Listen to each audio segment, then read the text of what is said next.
amigas de Contacto? Esto es Cuarto Poder en la Mesa y estamos listos para desayunar, listos para comentar, listos también para pues abundar en las broncas que nos metemos con cuestiones de agua, porque tenemos un gran invitado. Está con nosotros Roberto Castañeda.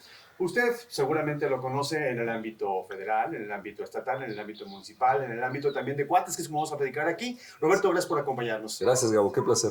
Muy buen día para todos. Carlos Martínez, ¿cómo estás? Buenas. Muy bien, muchas gracias. Bienvenido, Roberto. Qué gusto volverte a ver. Gracias, mi Charlie. Un placer. Pedro Palomino, ¿qué tal? Gracias, Gabriel, mi buen Robert, Charlie. Es un placer y gracias. Bueno, como hemos comentado desde los programas anteriores, no vamos a hablar con el funcionario o con el ejecutivo o con el invitado en turno, vamos a charlar, porque finalmente para entrevistas banqueteras, pues ahí están los eventos. Hoy queremos platicar con el amigo Roberto Castañeda, sí, un amigo que trae mucho más conocimiento en ciertos niveles técnicos, pero que nos puede aclarar dudas de las que no son de micrófono o de cámara. Vamos a platicar mientras echamos un cafecito, un juguito, y yo quiero empezar, si ustedes me lo permiten, preguntarle a Roberto, ¿por qué tenemos tantas broncas hoy con agua que no teníamos en el siglo XX? Los que estamos aquí nacimos en el siglo XX todavía. ¿Por qué en aquel entonces no se contaba tanto o no sufríamos tanto con cuestiones de agua? Qué buena pregunta, Gabo. Muchas gracias. Oye, otra vez, muy complacido estar en el programa y en este formato tan a gusto y aquí con amigos. Gracias. La pregunta que haces es verdaderamente relevante y de mucha reflexión. A ver, voy a hacer un ejercicio muy sencillo.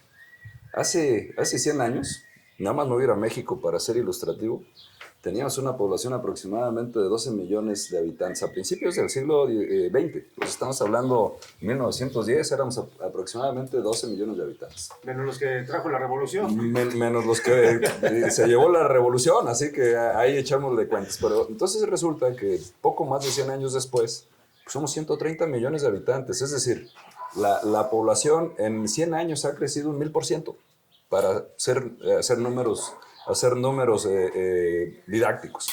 Entonces, pues este es un tema de oferta y demanda. Es decir, hemos crecido un 1000% de habitantes, de seres humanos en el país, y tenemos la misma agua. Pero además ese no es el único tema. El otro tema importante es el concepto de la huella hídrica. La huella hídrica es lo que consumimos cada uno de nosotros de manera integral, no nada más lo que tiene agua de manera directa, es decir, no nada más el agua que nos tomamos, no nada más el agua que consumimos en sanitario, en bañarnos, en lavarnos los dientes, sino toda el agua que se utiliza en lo que nosotros usamos. La ropa utilizó agua en su proceso para la producción, el vehículo que utilizamos, la televisión que vemos, es decir, todos los artículos que nosotros utilizamos tuvieron un consumo de agua. Esa es la huella hídrica, el cálculo integral de lo que cada ser humano gasta.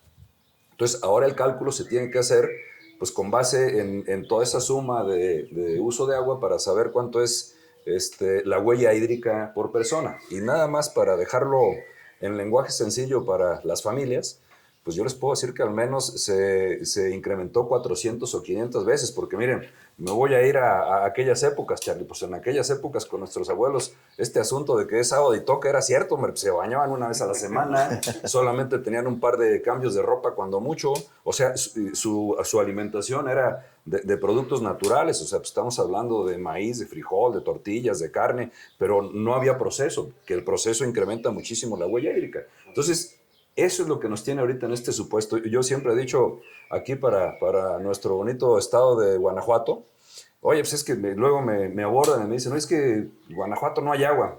A ver, sí hay agua, pasa que necesitamos más de la que hay. Fíjate, ese es un gran tema. Yo antes de estar acá en Conagua, estuve en Zacatecas en la Comisión Nacional del Agua, de ahí me mandan para acá.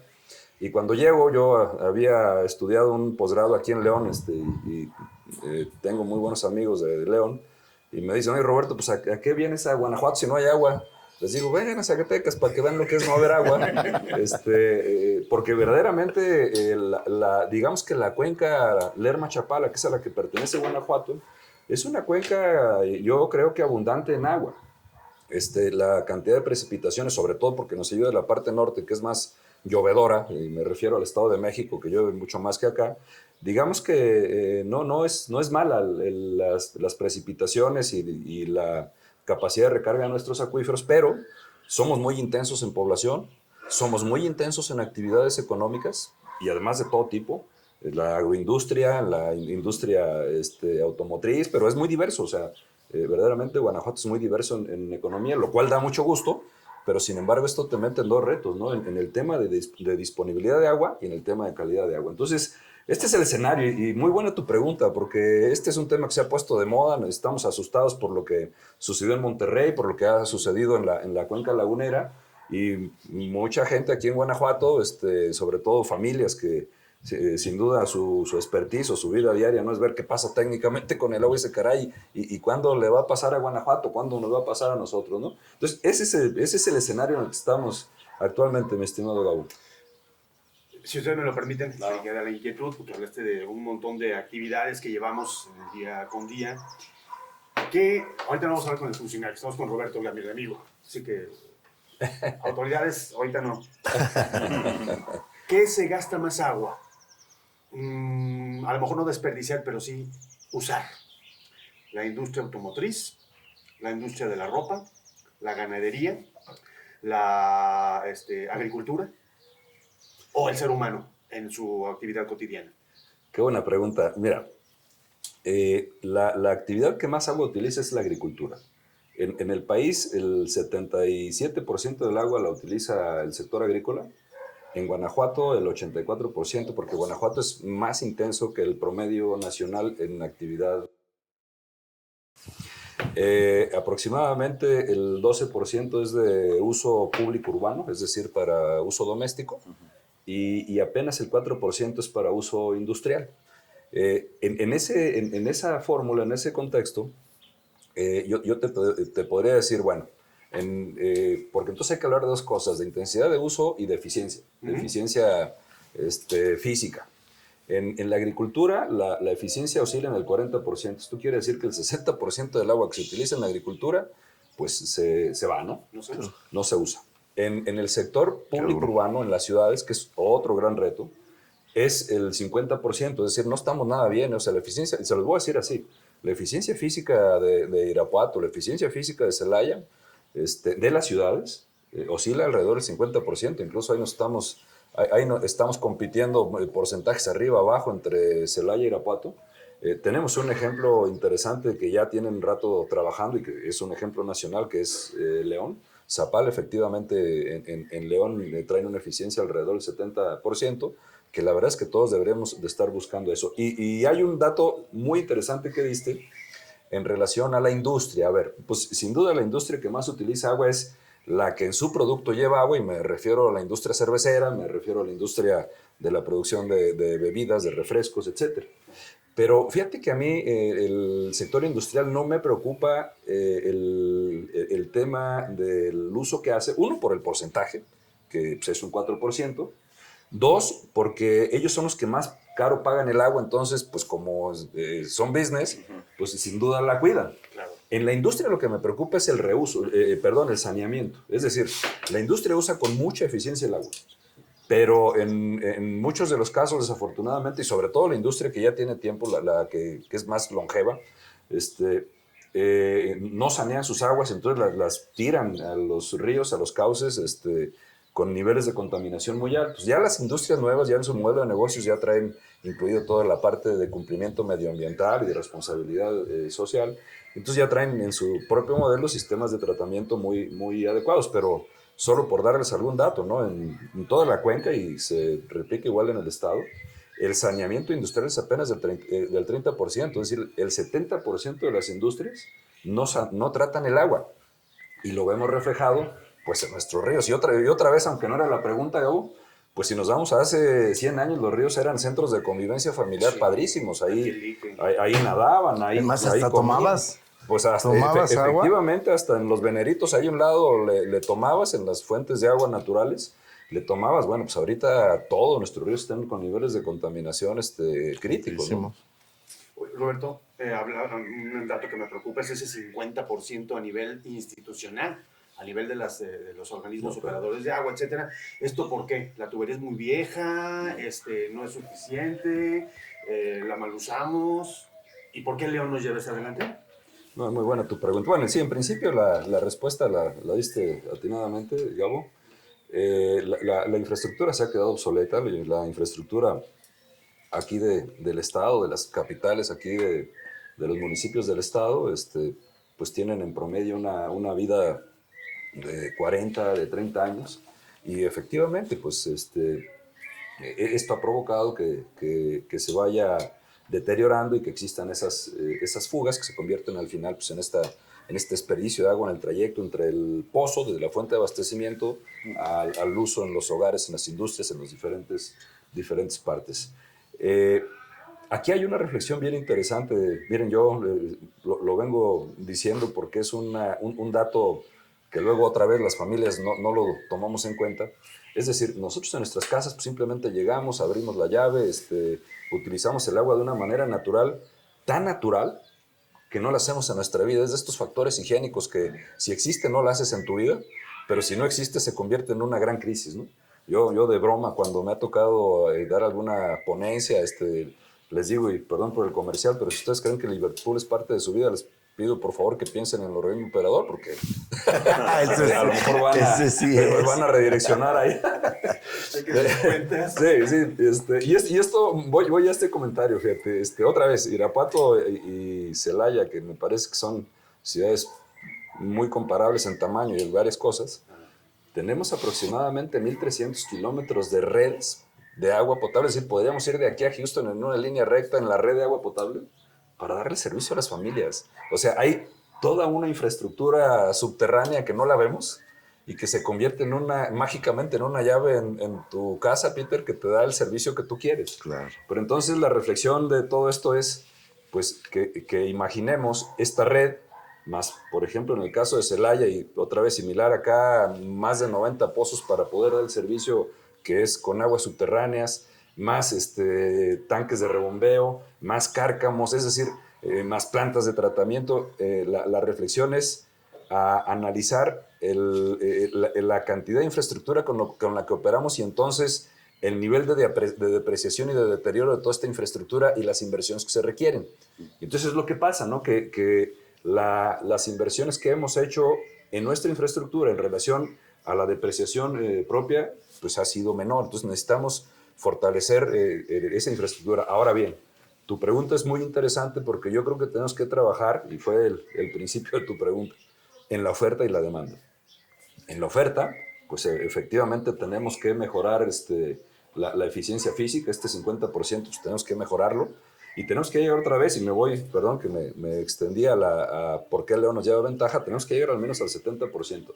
¿Por qué nos lleva ventaja León? Pues por su visión, sin duda tiene que ver con su visión, porque lo que estamos empezando apenas hace muy pocos años, el resto de las ciudades, por ejemplo, en Guanajuato, pues León empezó hace 20 años. Y hace 20 años ha venido picando piedra y me consta porque han sido muy generosos en transmitirnos sus experiencias, sus conocimientos. Bueno, pues se han venido a prueba y error en aquellos tiempos, ¿no? Porque además la tecnología en estos temas ha venido evolucionando en los últimos años y entonces ellos le han apostado, cuando han salido nuevas tecnologías le han apostado y a mí me queda claro que algunas les funcionaron, otras no, y entonces tienen un modelo de pilotaje donde, a ver, vamos a probar esta tecnología en este polígono donde el riesgo no sea tan alto, pero vamos viendo si funciona o no, y ha sido una dinámica que me parece que ha sido muy asertiva de parte de León. Yo quiero decirte que de ahora que entramos acá a Celaya, sin duda nos estamos yendo por esa ruta, apostándole a temas de tecnología, porque sin duda, si no le apostamos a temas de tecnología y si no le apostamos al tema de la conciencia en el ser humano, creo que estamos en un supuesto complejo de disponibilidad de agua para el futuro. La entrevista que teníamos, Carlos, Pedro, la semana pasada con exgobernador de Oaxaca, Ulises Ruiz, decía que el gobierno federal no toca, los cocholatas, no tocan el tema de la seguridad o la inseguridad, pues porque los tiene rebasados, y si lo tocan, pues se dan un balazo en el pie. Políticamente, yo tampoco he visto que se toque mucho el tema del agua, y sin embargo estamos viendo con las cifras que nos da Roberto que es bien importante. ¿Se usará el tema agua como arma política, Carlos, en las próximas elecciones? Híjole, yo creo que no, como ya lo dijiste, no sé, Roberto, pero pues como que todo el mundo le saca la vuelta, ¿no? Y tú hablabas ahorita, por ejemplo, de decir, oye, pues es que hay que hacer cosas, hay que optimizar la eficiencia en el uso del agua. Mi pregunta es, Oye, aquí en Guanajuato yo sé que pues el precio no es barato el agua ya en el caso del uso residencial. De lo industrial ya lo dijiste que pagan bien, ¿no? Y si se preocupan por optimizar.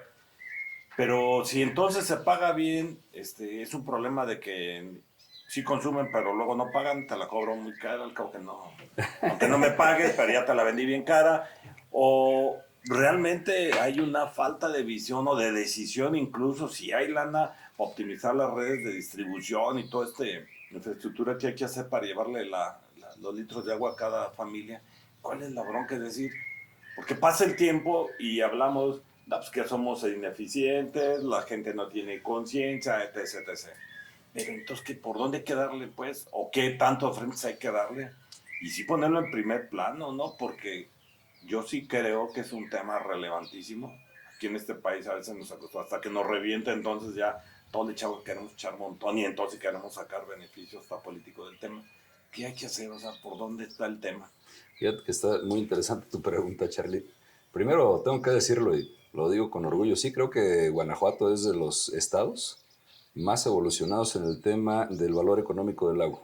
Me refiero, los organismos operadores de Guanajuato son los que tienen una tarifa más competitiva en el país. Existen casos muy puntuales, muy interesantes, como es el propio Monterrey, que bueno, pues tuvieron esta crisis, pero sin duda siempre ha sido un organismo operador ejemplo a nivel nacional. Está Tijuana y podría mencionar otras ciudades que vale mucho la pena, pero como estado yo creo que Guanajuato le ha avanzado mucho en la ley de ingresos específicamente para el cobro de las tarifas de agua potable, de alcantarillado y de saneamiento, pero tu reflexión es muy interesante porque aún no es suficiente. Es un tema complejo porque efectivamente incluso cuando los ayuntamientos y el propio Congreso tiene que autorizarnos nuestras leyes de ingresos, pues sin duda se pone sobre la mesa el impacto que puede tener para las familias, lo complejo que puede ser el tema económico para las familias y el retabular el agua. Pero fíjate que en el caso de Guanajuato otra vez, en esta administración ha habido mucha apertura. Sentarnos sobre la mesa, y aquí me refiero en el caso de servidor tanto como al Congreso como a la Comisión Estatal del Agua. El año pasado me dieron la oportunidad por primera vez, al menos para Celaya, un análisis y una propuesta con base en unidades de servicio. Es decir, una unidad de servicio es el servicio de agua. Otra unidad de servicio es la recolección de agua y el tratamiento de agua. Otra unidad de servicio es fraccionamiento. Es decir, de todos los servicios que da un organismo operador, por primera vez, como si fuera un negocio para el tema de análisis, sacas estados financieros por unidad de negocios. Y entonces tú te das cuenta si la tarifa que estás cobrando de agua traes déficit o superávit. Y sobre todo, ojo, en el modelo de Celaya no estaba contemplado el tema de la depreciación, porque pues eso cualquier financiero sabe que en cualquier modelo de negocios pues, lo tienes que tener ahí presente. En el análisis que hicimos nosotros, por ejemplo, traíamos un déficit de 35 a 40 millones de pesos en el tema de saneamiento que estaba siendo subsidiado por el resto de servicios. Y entonces, bueno, pudimos equilibrar, no todo con tarifa, no se lo trasladamos todo al usuario.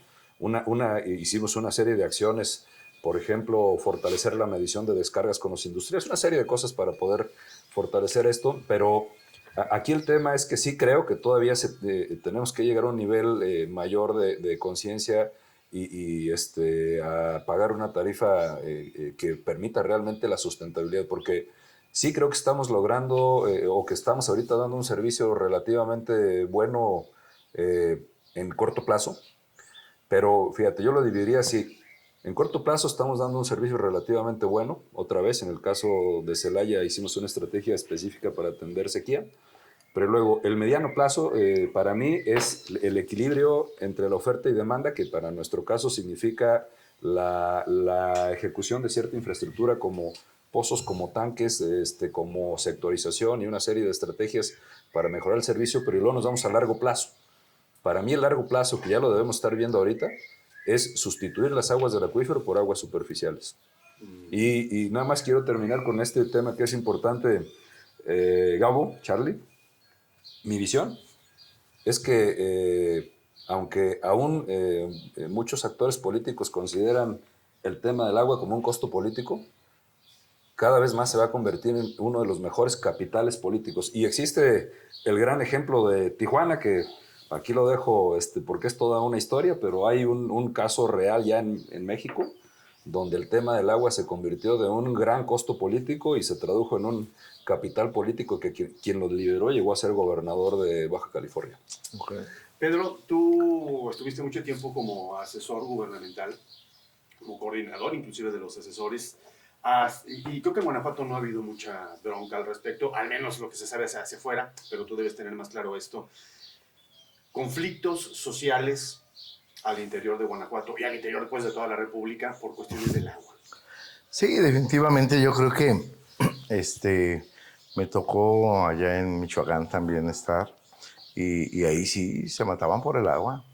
O sea, tanto los agricultores como las propias comunidades tenían precisamente una situación muy delicada porque sentían que les robaban su agua, que la redirigían a sus propiedades y efectivamente, es más, recuerdo ahí por Pascua hubo un conflicto muy, muy fuerte, precisamente cuando pues redireccionaron el agua a unas propiedades y la comunidad casi los mata. Entonces sí hay un tema muy, muy delicado con relación al agua y coincido contigo, Robert, es un tema hasta político. O sea, sí, ahí también yo tengo muy buenas relaciones con los de Conagua y yo les voy a pedir que nos pongan aquí el agua a nosotros, la gente se lo creía y bueno, pues por ahí había precisamente, Charlie, una situación muy, muy delicada, pero a la vez le sacaban provecho. Aquí en Guanajuato sí, efectivamente, y bueno, me tocó la fortuna de estar aquí con Roberto cuando eras delegado de Conagua, en donde eras pues muy generoso con el gobierno del estado cuando se pedían algunas intervenciones y económicamente no te rajabas y además hacías unas gestiones extraordinarias junto con el gobernador para traer tecnificación, para traer el agua a las comunidades, que nunca es suficiente, desde luego, pero sí recuerdo, Robert, que te aventaste muy buenas gestiones allá, ¿verdad? Sí. ¿Qué nos atora, Roberto, para la tecnificación? ¿El dinero, la técnica, la disponibilidad del agua precisamente superficial? ¿Qué es lo que nos está retrasando?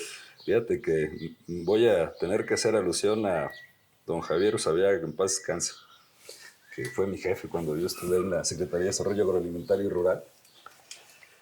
Fíjate que luego nos poníamos a filosofar ahí don Javier y yo de cómo carambas le servíamos a nuestros clientes, a nuestro sector, pues que en este caso eran los agricultores, ¿no? Que era la chamba que hacíamos desde la Secretaría de Desarrollo Agroalimentario. Tenemos que, o sea, la parte sencilla o la respuesta sencilla, pues hay que meter riego por goteo en todo Guanajuato. Esa es la respuesta sencilla. Pero vámonos con el modelo empresarial, a ver, saca y por qué, y saca el por qué atrás de ese por qué, ¿no? O sea, ¿por qué hay tanto dispendio? No, pues ¿por qué no hay tecnología? ¿Y por qué no hay tecnología? Y ahí te vas yendo. Entonces, caímos en esta reflexión, fíjate, incluso como Estado y en la parte que ha participado la Federación, hemos apoyado mucho con fierros, con subsidio, lo cual está bien, pero no es la esencia. A mí si me preguntas cuál es la esencia para resolver la eficiencia del agua en el campo de la mano de otra problemática con el campo, es educación. Necesitamos empresariar a los agricultores. Sin duda, Guanajuato tiene de los mejores agricultores del país y posiblemente o seguramente con una competitividad mundial impresionante, pero son los menos. Sin duda, la cantidad de agricultores que tenemos en Guanajuato es muy grande. Y entonces, mucha de la parte de la agricultura pues, se hace digamos que con el concepto de agricultura tradicional. El hecho, cuando te hablo del tema de empresariar al campo, es que lo primero que tiene que pasar es que el agricultor tiene que ser consciente que tecnificar su parcela va a ser rentable.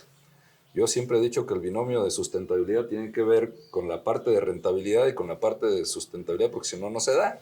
Claro. O sea, si tú le exiges a un agricultor, oye, es que tienes que ser sustentable y gastar menos agua, pero no saca para las necesidades de la familia, pues esto no va a funcionar. Claro. Entonces, el tema educativo en el tema empresarial, aguas, lo dejo con mucho respeto porque los agricultores son muy capaces. Sí creo que falta un modelo de acompañamiento de formación empresarial a una buena parte del sector, y vuelvo a reconocer otra parte que son extraordinariamente competitivos. Pero entonces el tema de la educación. Entonces, sí, sin duda, en la primera parte tenemos que tecnificar. Fíjate, en estas filosofadas con don Javier decíamos, a ver, pues es que Guanajuato ya incluso por ley debería de prohibir la producción de alfalfa, ¿no? Porque la producción de alfalfa es extremadamente demandante de agua. Y entonces, así como eso, sí creo que entre el hecho de profesionalizar a los empresarios agricultores y de redireccionar ciertas políticas públicas, podríamos ayudarle mucho a Guanajuato. Me voy a meter en un tema escabroso, interesante. A ver, el tema de la cebada y de la producción de cerveza. Pues la realidad, a ver, la cebada aquí en Guanajuato se siembra en el ciclo otoño-invierno, y se siembra justamente pues con las aguas de las presas, del sistema de presas que tenemos en la cuenca, que prácticamente las tres más importantes son la presa Tepustepec, la presa Solís, la laguna de Yurillo, bueno, y la Purísima, que es, digamos, el sistema de grandes presas. Y entonces estableces una superficie de 60,000 hectáreas que se la terminas vendiendo, no tienes más que dos clientes que te la pagan a como quieres, y entonces terminas vendiendo agua barata, ¿no? Entonces, bueno, pues ese tipo de decisiones, cuidando a nuestros agricultores, pues tenemos que redireccionarlas, ¿no? Entonces ver productos que demande el mercado, que sean más rentables, que sean menos demandantes de agua, que estemos utilizando tecnología para disminuir el uso del agua, pero también los costos, porque va de la mano. O sea, a la vuelta de la esquina tener un sistema de riego por goteo te permite hacer fertirrigación, lo cual te evita costos operativos, te disminuye la necesidad de personal, te disminuye los riesgos de plagas, etcétera, etcétera. Me voy a ir un poquito más a la historia, regresando a esto del siglo XXI y siglo XIX inclusive. La parte, y usted que sabe también de leyes, parte de la configuración territorial, que es el latifundio, que es el minifundio, que es el ejido, etcétera, ¿no ha intervenido también en esta falta de aprovechamiento para el potencial que tenemos como campo mexicano? A ver, abogados. No, sin duda, sin duda. Yo, tenemos abogados, como bien dices, Gabo, pero sin duda la ley agraria ha sido un detractor, o nos hemos quedado obsoletos en nuestra legislación para promover esto que dices, pero es importante escuchar a nuestros flamantes abogados. Yo creo que es definitivo. No hay una conciencia jurídica todavía de esta problemática. Yo creo que sí se le debe, sí hay leyes que ayudan. Sin embargo, estamos ya en otro tiempo. Ya es el momento en que se debe de regular de manera más firme y determinante los cauces legales para la cuestión del agua. Sí. Es más, aquí se me viene a la memoria y no sé, a lo mejor voy a pisar por ahí algún callo, pero dicen que en algunos estados, ¿sí?, hay pozos, ¿sí?, y clandestinos, pero de manera exagerada. No sé si Guanajuato, tú que conoces, sea uno de los estados con mayor pozos clandestinos, pero sí, yo creo que debe haber una regulación y sobre todo pues un castigo más fuerte precisamente para aquel que haga uso indebido. Ya que hablamos de esas cuestiones, no sé si existe el término, me lo voy a aventurar, tráfico de concesiones. En su momento Función Pública debe haber tenido algún conocimiento de esto. Con Roberto, pues me une laboralmente o como funcionario me tocó intervenir en varias ocasiones con cuestiones de pozos para un lugar donde yo me desempeñaba en aquel entonces. Y resulta que tratando de regularizar un pozo que teníamos por allí, nos encontramos con que mismos funcionarios públicos llegan y nos ofrecen por allí. Mira, tengo esta concesión, mira, tengo esta... ¿Cómo se da eso? Realmente hay un número finito de pozos y luego están haciendo cambalache, se inventan uno. ¿Cómo se dan las concesiones, Roberto? Porque no alcanzo a entender todavía que sea también materia de... Yo creo que fue en otro país, ¿no? No te confundiste de país, yo. Escuche. No, hombre, qué gran pregunta. Mira, fíjate que recuerdan ¿qué fue? Hace un par de años que estuvimos trabajando muy fuerte en la propuesta de la nueva ley de aguas nacionales. Y tuvimos varios foros, incluso vinieron aquí al distrito de riego y tuvimos un foro ahí con varias gentes del país, gente con mucha experiencia. Pues hacer las propuestas. La verdad es que el análisis de fondo es que sin duda a la ley de aguas nacionales ya le hace falta una refrescada, pero que el problema no es ese, el problema es que no hemos aplicado La aplicación. O sea, en realidad el gran problema, o sea, es decir, el 80% de los problemas que tenemos ahorita, y ese es un gran tema porque eso resolvería en mucho el tema del uso excesivo del agua, sin duda, tiene que ver con la aplicación de la ley. Otra vez, los cambios tecnológicos, varias cosas hacen que sea necesario modificar la ley. Por ejemplo, pues para poner en la ley que efectivamente quien tenga una concesión tiene que poner un medidor con telemetría que le llegue directo a Conagua y que Conagua de manera automática, en el momento que se acaben los 30,000 metros cúbicos que tiene concesionados, pues te corte el agua como lo hace CFE.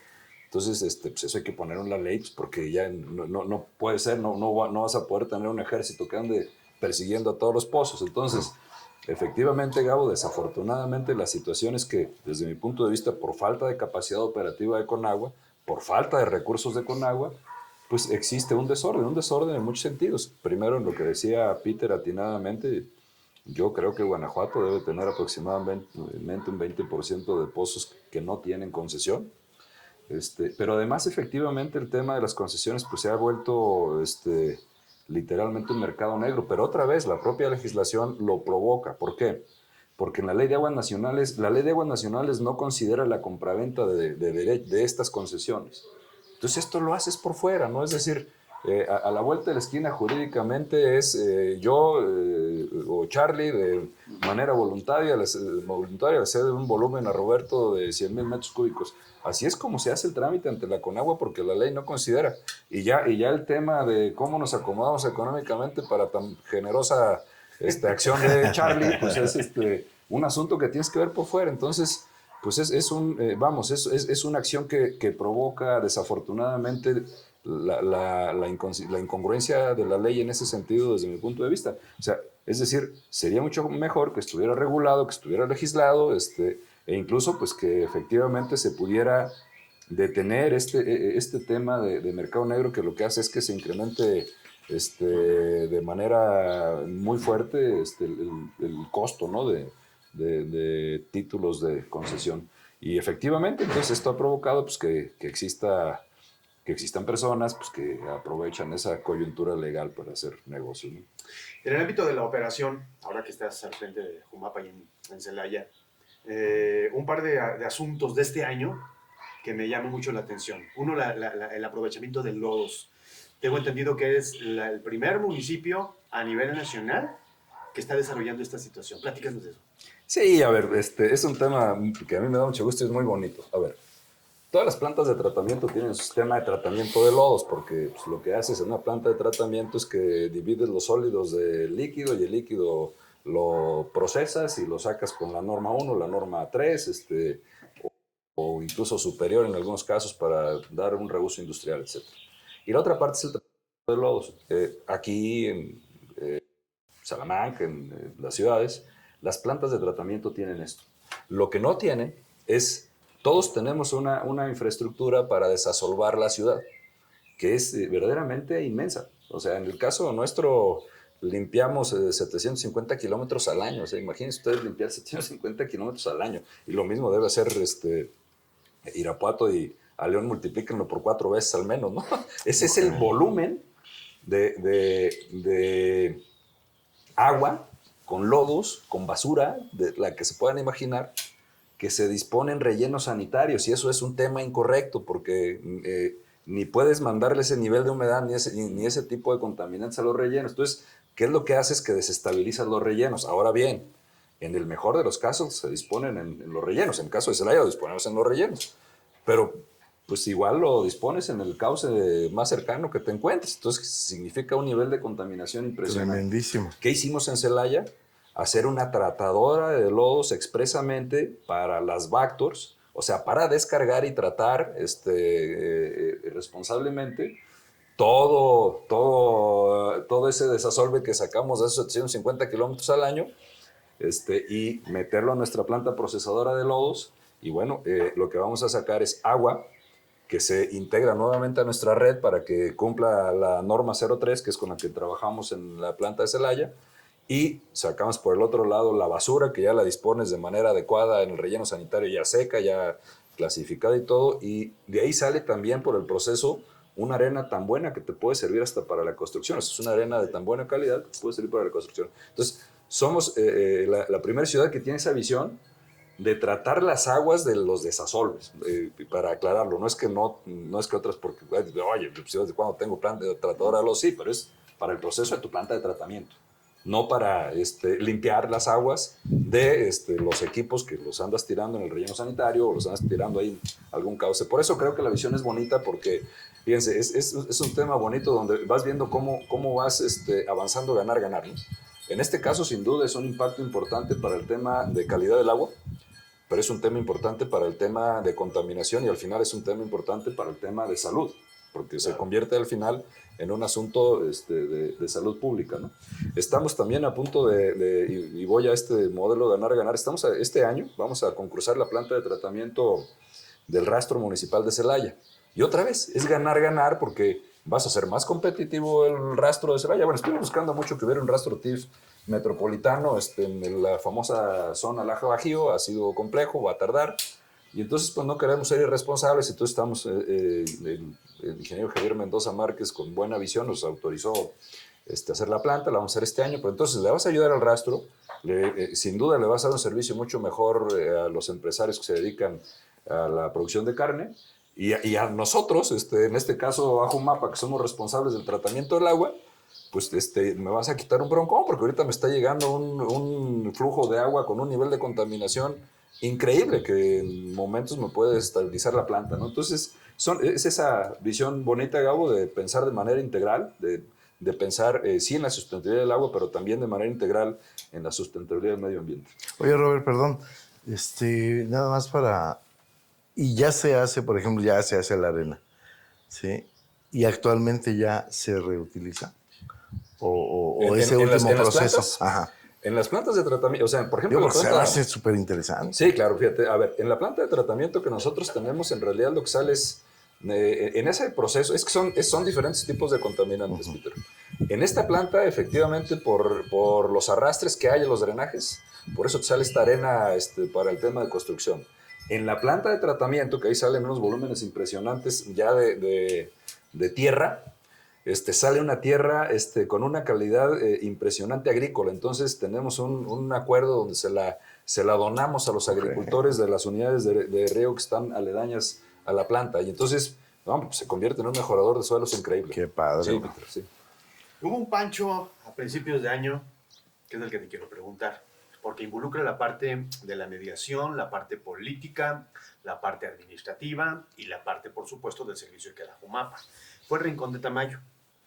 Por ahí se empezaron a manifestar, porque un pozo... ¿Qué fue lo que pasó? ¿Y cómo se solucionó?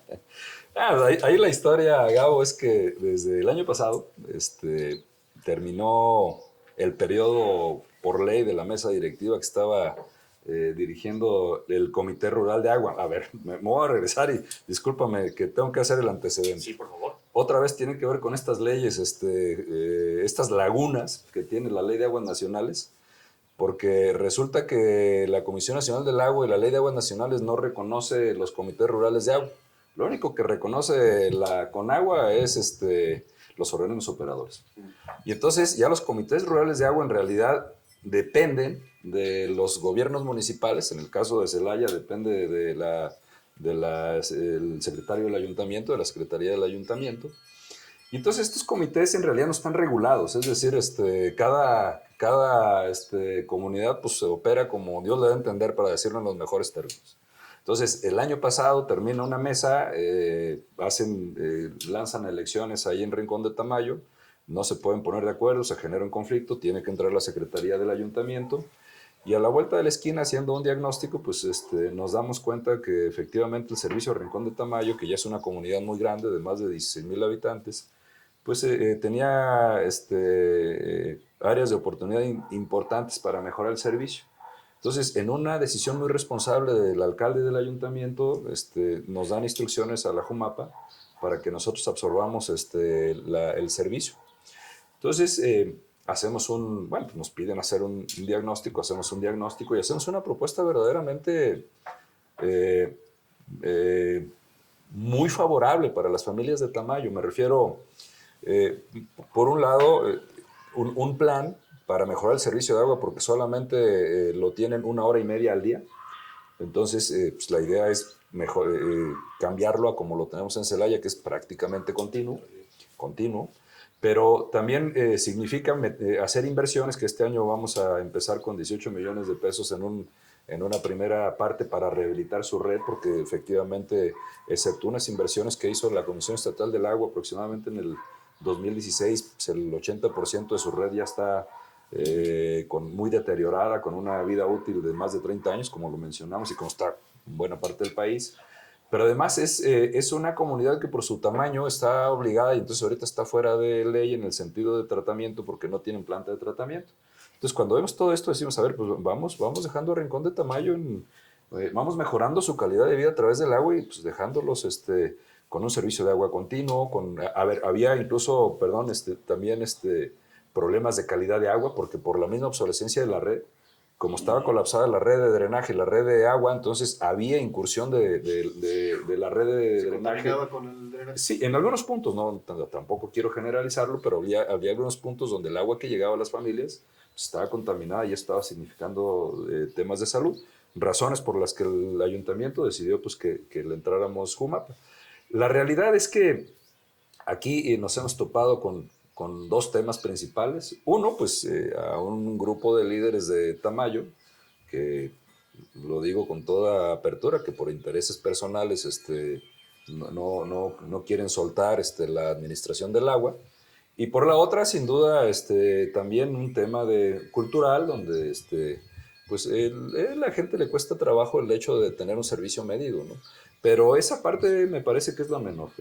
La parte más importante ha sido pues estas personas que, desde mi punto de vista, con un interés que tiene todo menos que ver con el beneficio a los ciudadanos de Tamayo, pues han estado obstruyendo el servicio Jumapa. Sin embargo, nosotros ya estamos operando ahí, seguimos incorporando gente, están las oficinas abiertas y traemos una estrategia donde vamos casa por casa, donde capacitamos a una serie de personas, a un equipo de personas, porque yo les digo, es que esto está fácil porque es un producto muy noble, muy vendible, porque le estás vendiendo o sea, lo que le estás tratando de transmitir a las familias es una realidad de beneficios. O sea, si estuvieras yendo a vender espejitos, pues qué difícil, ¿cómo le hago? No, pues es un tema tan noble. Entonces, pues los capacitamos incluso en temas de mitos y realidades, ¿no? Porque entonces este grupo, con el afán de desinformar a las familias de Tamayo, pues de repente sacaron argumentos como que pues les íbamos a robar sus pozos y nos los íbamos a traer a Celaya y que a la mochila, güey. sí, y que este plan era un plan orquestado de manera perversa porque teníamos información de que en Tamayo venía un crecimiento increíble y que venían ahí desarrollos de miles de casas y edificios y tal, y que el agua nos íbamos a llevar al proyecto de Puerto Interior 2 que está para... Entonces ahí hubo un montón de temas, incluso fuera de lugar, capacitamos al equipo, a ver, por favor, cuando las familias pregunten, aclárenles cómo está la situación. Al contrario, ¿no? La realidad es que en el plan de inversiones, pues vamos a hacer un nuevo aprovechamiento. O sea, va a haber, o sea, realmente con esto Tamayo está ganando mucho porque al final ustedes saben que los dineros son finitos y al final el alcalde y el ayuntamiento decidieron direccionar a Tamayo pues una buena parte de esos dineros para beneficiar a las familias de Tamayo, pero y fíjate ahí vamos y vamos bien, Gabo. Yo siento que no se puede dejar de reconocer en ese tema, que es lo que tú preguntabas inicialmente aquí a Robert, la cuestión política.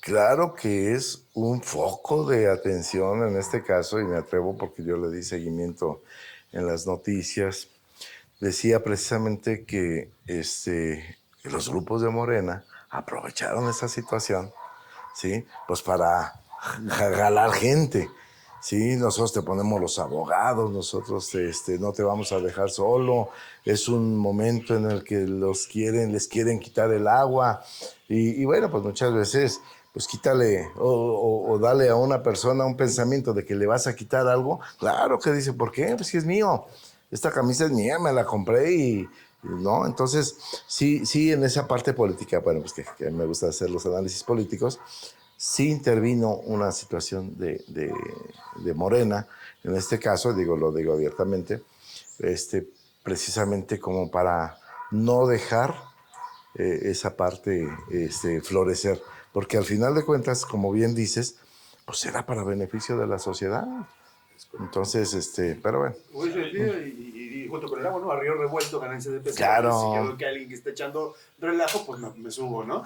Carlitos. A ver, Roberto, digo, ya que en varios momentos has tocado el tema de la ineficiencia, pues, de quién opera los temas del agua en el país.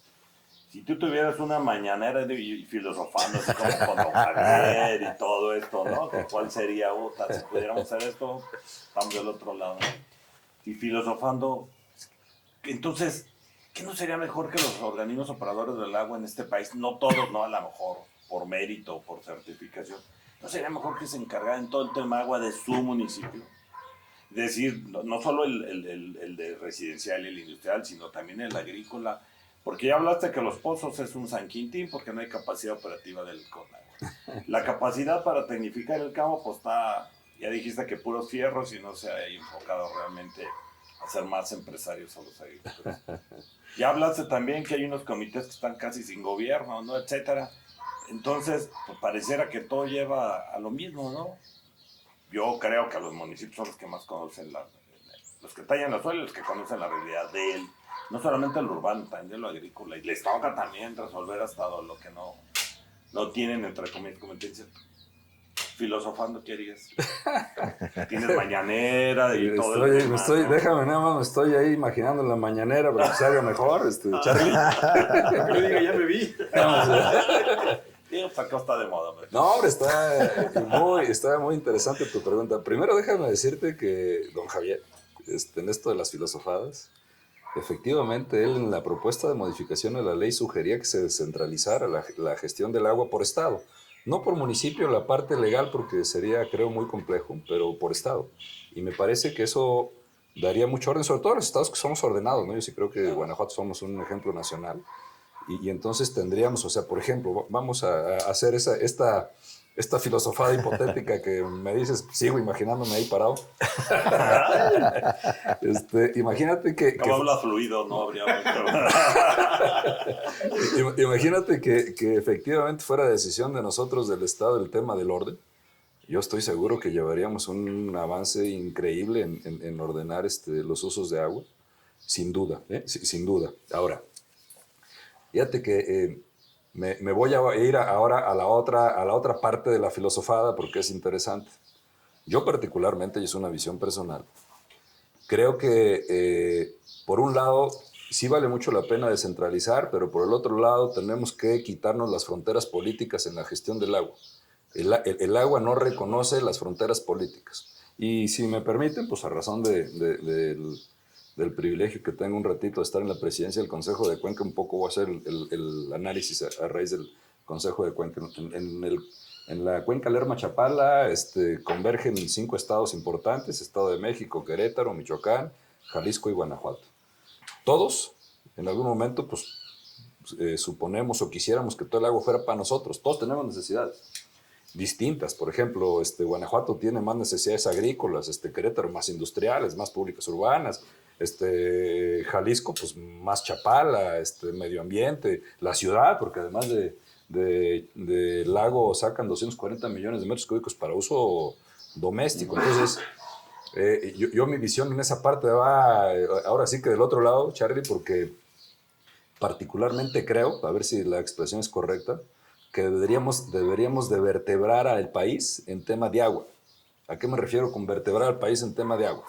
Pues está el proyecto de Solís, que ya lo platicaremos más adelante si creen conveniente, pero yo, por ejemplo, sí creo que traer un gran acueducto de agua del Pánuco, que se nos van millones y millones de metros cúbicos de muy buena calidad al mar sin utilizarlo. Imagínense un acueducto de 10 metros cúbicos por segundo aquí para la región del Bajío. Y luego cuando yo converso esto, me dicen, oye, pues, estás loco, pues está lejísimo, si son 1000 metros, lo que hay que rebombearlo. Y entonces yo les hago la reflexión, les digo, miren, yo visualizo que el costo de inversión de este acueducto pues sería pues, quizás como una autopista. Y no minimizo la necesidad de la movilidad, pero ¿será menor la necesidad de agua? Pues te va a costar lo mismo. Pero además es el mismo concepto, pues es como hicieras una autopista. Así como pagas el peaje, pues así vas a pagar el metro cúbico. Entonces, en realidad, al final es un modelo muy sustentable. Pero el tema es que entonces, para darle sustentabilidad al país, Charlie, tiene que haber una visión federal que rompa fronteras de límites políticos y que su modelo de análisis sea técnico, que pues es por cuencas. Pues que aquí no vendes aire, ni vendes, dijiste tú hace rato, espejitos. Yo creo que científica y técnicamente se puede hacer con, digo, no con facilidad, con mucha tecnología, pero yo creo que te puedes poner de acuerdo qué le toca hacer cada quien y para dónde ve el agua y cuántos metros cúbicos para aquí, para allá y repartirte, digamos, el negocio, ¿no? La distribución. Pero yo sí creo que tiene que ser a nivel de cancha, a nivel, insisto, de los municipios, ¿no? Obviamente, en el orden que yo coincidiría contigo, pues que alguien que los orqueste, los organice, pues no hay capacidad operativa en la federación. No, fíjate. Y en este tema ya hay muchos más, ¿no? Pero hablando del agua, pues sí quieren poner orden, creo que algo ha ayudado, pero me parece que ya hay que evolucionar, ¿no?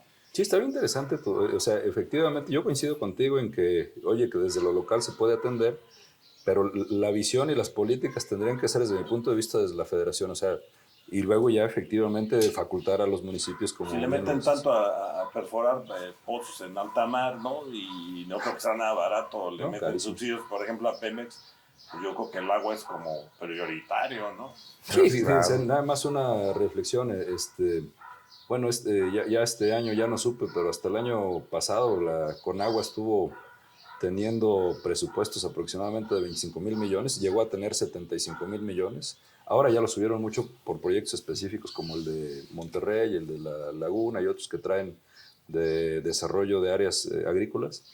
Pero de acuerdo a la gente experta, la Comisión Nacional del Agua requeriría aproximadamente 180,000 millones de pesos al año para lograr la sustentabilidad a largo plazo, ¿eh? No ahorita. O sea, es decir, Conagua debería tener para inversiones, para desarrollo de tema de agua, de acuerdo a los expertos, a análisis que se han hecho de necesidades, 180,000 millones de pesos, porque otra vez entramos al tema, ojo, que aquí no vamos a producir seguramente, pero es interesante, al tema de la depreciación de la infraestructura y a las necesidades de esta parte. A ver, la gran infraestructura hidráulica se construyó en los tiempos de la SRH. Estamos hablando de alrededor de los 40, 50. O sea, es decir, la infraestructura de presas, por ejemplo, de con nosotros, se hicieron del 50 al 60. O sea, ya tienen 60, 70 años. Incluso se diseñaron para 50 años. A nivel de diseño ya quedaron obsoletas y se supone que había que rehabilitarlas. La verdad es que afortunadamente están en buenas condiciones, pero lo que quiero decir es que se van a requerir inversiones fuertes para mantener toda esa infraestructura en el país, además de la infraestructura o sea, toda la falta de infraestructura, no nada más para mantener la que ya existe. Entonces, pues es el tema federal y es bien interesante tu planteamiento, Charlie, de facultar a los municipios, facultar y obligar, ¿no? Tendría que ser Claro, este binomio. Sí, con la ley, claro. Y sin duda yo creo que desde lo local tenemos mucho más posibilidad de ir ordenando de manera integral. Es muy buena tu propuesta. Te voy a invitar la siguiente vez que analicemos la ley de aguas nacionales. Con todo gusto, ¿no? Robert, Perdón, rápidamente, y aunque le tuviera que meter esa cantidad a la federación, pues en un lado lo vas a recuperar. Sin duda. Pero para beneficio de todos, pues. Todos vamos a salir ganando. Todos. Claro. María Imagínate, Fernando, Roberto. Perdón, nada más Perdón, Carlos. rápidamente, el potencial que van a tener los campos de Guanajuato, ¿no? Bueno, y de toda la República, pero hablemos de Guanajuato, una vez que los tecnifiques y hagas eficiente el uso del agua, y bien paga del agua, ¿no? Pues todo el mundo va a decir, oye, pues no importa, te la pago, nos va a decir un agricultor. ¿Por qué? Pues porque le va a redituar, ¿no? Va a ser verdaderamente una gestión empresarial adecuada y pues va a ganar. Y en ese sentido, imagínate, también en términos económicos, pues directito al beneficio de los guanajuatenses. Esa es la visión. Con la visión global, claro. Claro. Otra vez la mezquina de todo para mí, los demás no. Zapotillo contra Solís, para ir cerrando, Roberto. ¿Qué ganamos? ¿Qué perdimos? Está bueno esa. Así que No, bueno, es buena pregunta. Bueno, en principio, qué desafortunado que la federación cambió ahí su acuerdo, porque era un acuerdo que ya estaba en firme de cuánto volumen se iba a utilizar para León y cuánto se iba a utilizar para Jalisco. Me parece que sin duda era una solución interesante para León. Pues hay inversiones, hay documentos jurídicos, hay mucho soporte para que el proceso hubiese seguido. Bueno, fue decisión de la federación. Sin embargo, a mí si me preguntan, en el tema sustentable es todavía más sustentable Solís. Esa parte de repente no la traemos en la mesa. A ver, nomás para que lo tengamos en contexto y para quien nos ve, nos escucha y las familias. La presa Solís es prácticamente 10 veces más grande que el Zapotillo. 10 veces, no un 10%, 10 veces. O sea, mientras que el Zapotillo está planteado para 90 millones, Solís a nivel de operación tiene una capacidad de 800 millones y a nivel del famoso NAME de aguas máximas tiene una capacidad de 1.170 millones de metros, 1.270 millones de metros cúbicos, perdón, porque tiene un margen de colchón muy fuerte porque fue diseñada originalmente como una presa para control de avenidas, para evitar inundaciones a todo el Bajío. Entonces, yo creo que la oportunidad del proyecto de Solís es una gran oportunidad. Es un proyecto donde el modelo principal es invertir en la tecnificación del distrito de riego 011, mejorar la eficiencia y entonces que efectivamente dejen de requerir ese volumen que estarían transmitiendo al uso público urbano para darle servicio a las ciudades de Celaya, de Salamanca, de Irapuato, de Silao y de León, evidentemente. Entonces, yo creo que ese es el modelo de sustentabilidad que tenemos que hacer. Y otra vez, ¿cómo se nos han quedado obsoletas las leyes? A ver, y hay que decirlo de esta manera. Cuando se crean esas presas, cuando están listas esas presas, que de veras todas fueron hechas para control de avenidas, la Allende para eso fue, la presa La Purísima pues fue después del evento de terrible inundación de aquí de Irapuato, pero su principal propósito fue control de avenidas, proteger contra inundaciones. Pero luego inmediatamente dijeron, pues hay que dársela a los agricultores porque nunca visualizaron la necesidad en las ciudades, ¿no? Entonces resulta que, por ejemplo, los agricultores, y me da mucho gusto, pues tienen una concesión de 955 millones de metros cúbicos cada año. O sea, es un mundo. A ver, para que tengan una referencia, todo Guanajuato, para uso público urbano, utiliza 450 millones de metros cúbicos, la mitad de la concesión que tiene el Distrito 11. Todo Guanajuato, Peter. O sea, todo el uso público urbano, el uso doméstico, ciudades grandes, comunidades, aprox 450 millones de metros cúbicos. La concesión del distrito son 955 millones. Precipitaciones y almacenamientos, es decir, si no llueve lo suficiente, hay un modelo matemático que trabajamos a través de un decreto, que dicho sea de paso son de las cosas que nos hacen sentir orgullosos en el Consejo de la Cuenca Lerma-Chapala, porque lo administramos allí, y con este modelo matemático, dependiendo de estas precipitaciones, les garantizamos un... Entonces, el tema es invertir en la tecnificación, liberar esos volúmenes.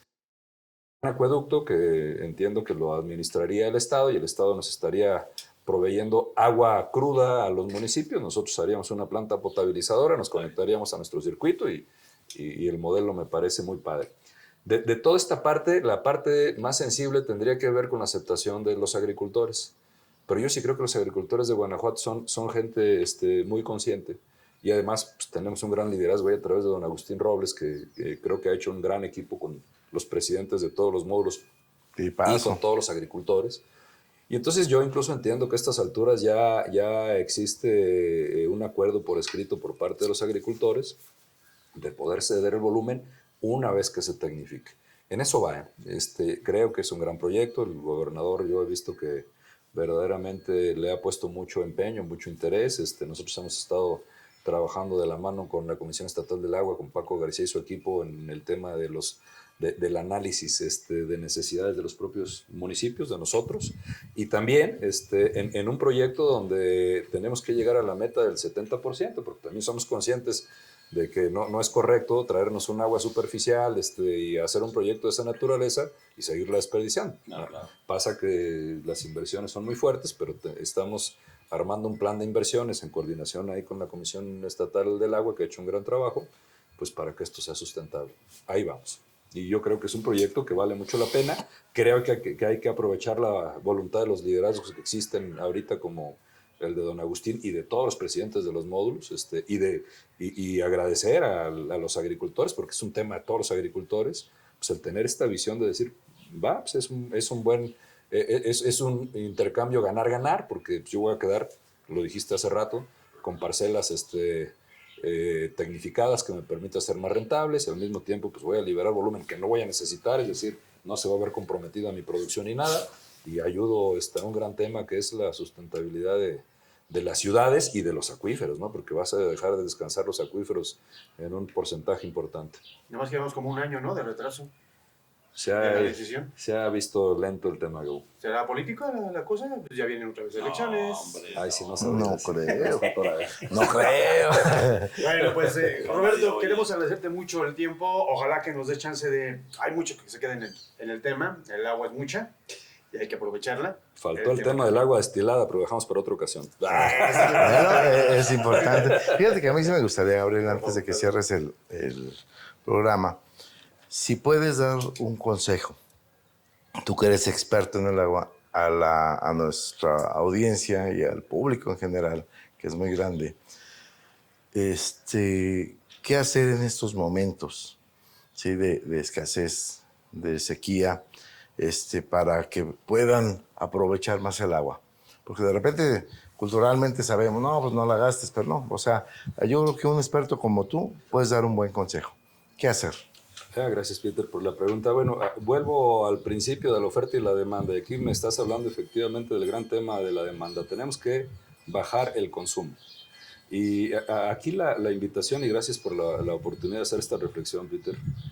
Aquí yo creo que mientras que no haga uno conciencia, no le va a mover a la acción. Y el hecho de generar conciencia en esta parte es difícil porque casi es como decirte, necesito que creas en mí sin haber visto. O sea, sin haber visto, porque otra vez la gente sigue teniendo el agua en sus casas.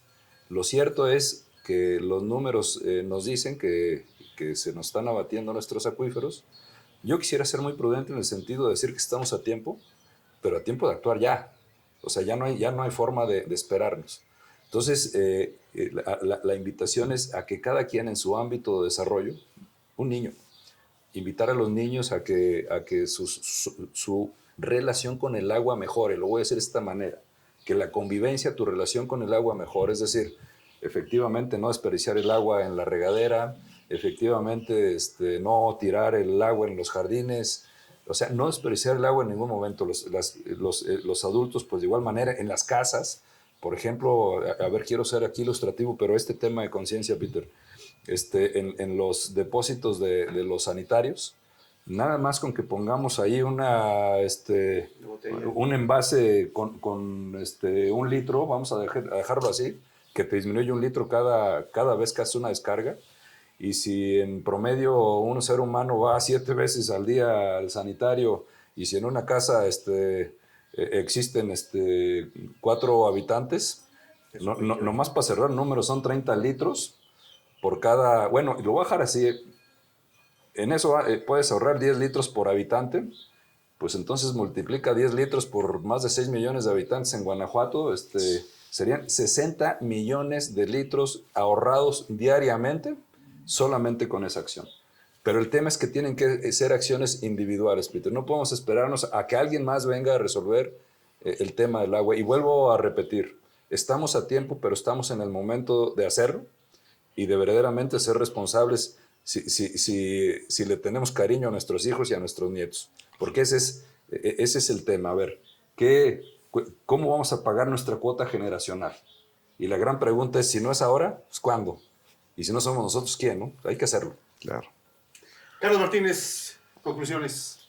No, pues muy interesante todo esto. Es un tema complejo, pero no simple, pero me parece que ya algunas buenas decisiones, ¿no? Guanajuato sí coincido yo que ha avanzado muchísimo en cómo operarla, sobre todo la parte urbana. Y yo creo que sí, vuelvo a insistir, sí tiene que empezarse a hacer, manejar las cosas de diferente manera y quiénes lo hacen. Si no, no vamos a avanzar, ¿eh? Y ahorita hablan de la cultura del uso del agua y sí decimos, y báñate pronto y bla, bla, bla. Pero la verdad es que lo voy a aterrizarlo en el 1 a 1, en casa por casa, no creas que luego nos cae muy bien el 20, ¿eh? Yo rápidamente con la gasolina para los automóviles. Ahí sí como que nos cala, ¿no? Porque hay que estarle metiendo lana a cada tanquecito, ¿no? Y cuando vas a comprar otro automóvil dices, híjole, pues mejor uno de 4 cilindros. Es decir, Claro. ¿por qué no hacer lo mismo en casa, no? ¿Por qué no cambiar esto poco a poco, no? No con una conciencia solamente de lo que me cuesta, porque creo que estamos pagando a buen precio y creo que todavía falta, como decías, pero lo que sí tenemos que hacer en ese sentido es decirle, oye, no es solamente lo que tú pagues, es la consecuencia para el futuro que van a tener los que nos siguen a nosotros, ¿no? Y esa parte de los mexicanos, híjole, nos está costando mucho trabajo. Y en esta realidad de hoy pareciera que entonces, yo diría Viva México que andamos ahorita, creo que tenemos algunas reversas en algunos temas, ¿no? Sobre todo en toma de conciencia y cómo le afecta a mi vecino, ¿no? Al prójimo. Pero bueno, yo creo que, gracias Roberto, me parece muy, muy claro, sí, creo que hay muchos temas todavía para escarbar aquí. Ya nos dará otra plática. Pedro Palomino. Bueno, pues yo coincido y yo creo que aquí lo más importante es hacer conciencia y hacer cultura. ¿Sí? En estas nuevas generaciones, métele la semilla para luego estar cultivando. Sí, y luego habrá una cosecha muy buena, hablando precisamente de estos temas. Yo considero que urge, como dice Robert, sí, ya hacer conciencia, no esperarnos. Es demandante la situación. Bueno, pues ahorita con estos calores y con todo esto, es parte del desastre que nosotros mismos estamos ocasionando en la naturaleza. Pero sí viene ya un tema ya está el tema del agua. En cualquier momento, sí, vamos a empezar a padecer si no la cuidamos. Y no es un tema de publicidad que cuide el agua. No, es real porque nos vamos a quedar sin el líquido vital. Gracias. Roberto Castañeda, hable ahora o que haya hasta el próximo programa. ¿Con qué cerramos?